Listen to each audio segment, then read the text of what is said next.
இந்த மீன் நம்ம அப்படியே இந்த மண் பாத்திரத்துக்குள்ளே போட்டுக்கலாம், அதுவாக வந்து விழுந்துடும், எங்கேயும் தப்பிக்காது. இந்த வாளிக்குள்ளே இன்னும் மீன் இருக்குங்க. அந்த ஜல்லடை கண்ணு வழியாக தப்பிச்சு நிறைய கீழே போயிருச்சு. இதை வடிகட்டிடுவோம் இருங்க. உள்ளே உங்களுக்கு தெரியுதா மீன் கொச கொசன்னு? இதுவே வந்து பார்த்தீங்கன்னா ஒரு 100 மீன் இருக்கும் இப்படி குறைஞ்சது. அவ்வளோதான், தப்பிக்க விடாதீங்கம்மா. இல்ல அவ்வளவுதான். எல்லா மீனையும் ஒரு வழியா மாத்தியாச்சுங்க. அந்த துள்ளுது. இருங்க, மூடிய லேசா திறந்து பாப்போம். உள்ளதான் இருக்கு எல்லாமே. காத்து பட்ட உடனே அதிகமா துள்ளுதுப்பா. இருங்க, இதுல பாலும் உப்பு போடணும், போட்டுருவோம். இருங்க, இப்ப இதுல பாலை ஊத்த போறேன். ஊத்துன உடனே மூடிடணும். இப்ப லேசா துடிச்சுக்கிட்டு இருக்கு பாத்தீங்களா? இப்ப கொஞ்சமா கல் உப்பு அள்ளி உப்பு போட்டதுமே அதிகமா துள்ளுங்க, உடனே மூடிடணும்.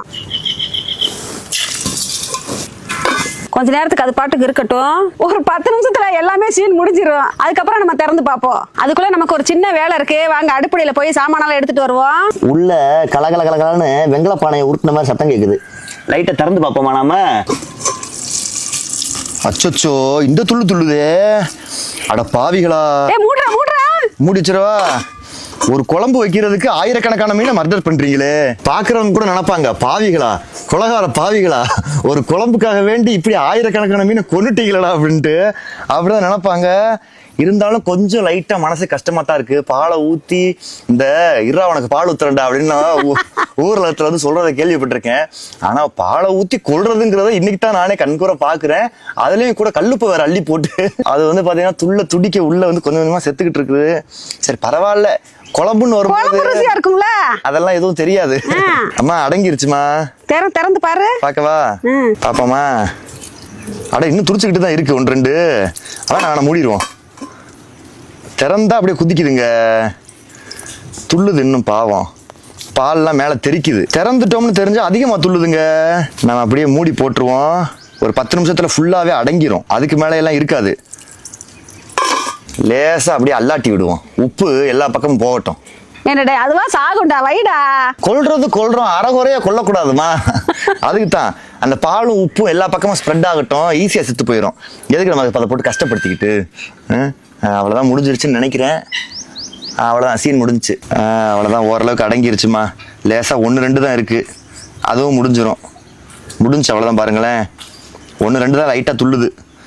அதுவும் கொஞ்ச நேரத்தில் அடங்கிரும். நம்ம வீட்டுக்குள்ளே போயிட்டு திரும்ப வருவோம். ஒரு கிண்ண நிறைய சின்ன வெங்காயம் எடுத்து வச்சிருக்கேன். பெரிய பூண்டா ஒரு 20 பூண்டு எடுத்திருக்கேன். இந்த குழம்புக்கு இன்னைக்கு நான் மாங்காய் தாங்க போட போகிறேன். புளி கிடையாதாம்மா? புளி கிடையாதுடா. சூப்பர், நல்லா இருக்கும். அதாவது முழுசா மாங்காய் ருசி தான். என்ன நல்லா இருக்கும். ஓகே, அதாவது சதையை மட்டும் போடுவீங்களா? ஆமா, வெட்டி போடுறத விட அதுவும் அருமையா தான் இருக்கும். அதே மாதிரி இன்னைக்கு குழம்ப நான் கூட்டி வைக்க போறேங்க, தாளிச்சு வைக்க போறது இல்ல. அதனால குழம்பு இன்னைக்கு அருமையா இருக்கும். மாங்காய சின்ன பீஸா நறுக்கிக்குவோம். அப்படியே மிக்சியில போட முடியாதுல்ல.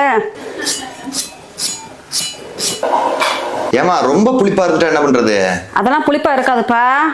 காரம் என்ன நல்லா தூக்கலா ஊத்துவோம்ல, அந்த பச்சை மிளகாய் எல்லாம் போட்டு புளிப்பெல்லாம் தெரியாது, ருசியா இருக்கும். ஓகேம்மா. இப்ப அந்த வெங்காயம் வெள்ளைப்பூடு கூட இந்த வெட்டின மாங்காயும் போட்டுக்கலாம். இது கூடயே வத்தப்பொடி போட்டுக்கலாம், கொஞ்சம் தாராளமாவே போட்டுக்கலாம். அடுத்து கொஞ்சமா சீரகம், கொஞ்சோண்டு மிளகு, ரொம்ப இல்ல. இது வந்துங்க மண்டை வெல்லம். இதுல கொஞ்சமா தட்டி போட போறேங்க. இந்த இவ்வளோண்டு தான். இந்த பாத்தீங்களா, இது போதும். இது கூட கொஞ்சமா தண்ணி, நல்லா நைஸா மையா அரைச்சிக்கலாம்.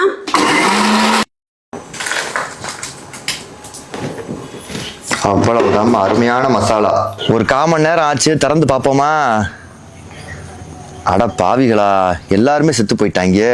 அவ்வளோதாங்க, மர்கையா சாலா பூரா செத்து போச்சு. அந்த அழுக்கையெல்லாம் வெளியே விட்டுருச்சு. அதனாலதான் பாலோட கலர் வந்து மாறிடுச்சு பாருங்க.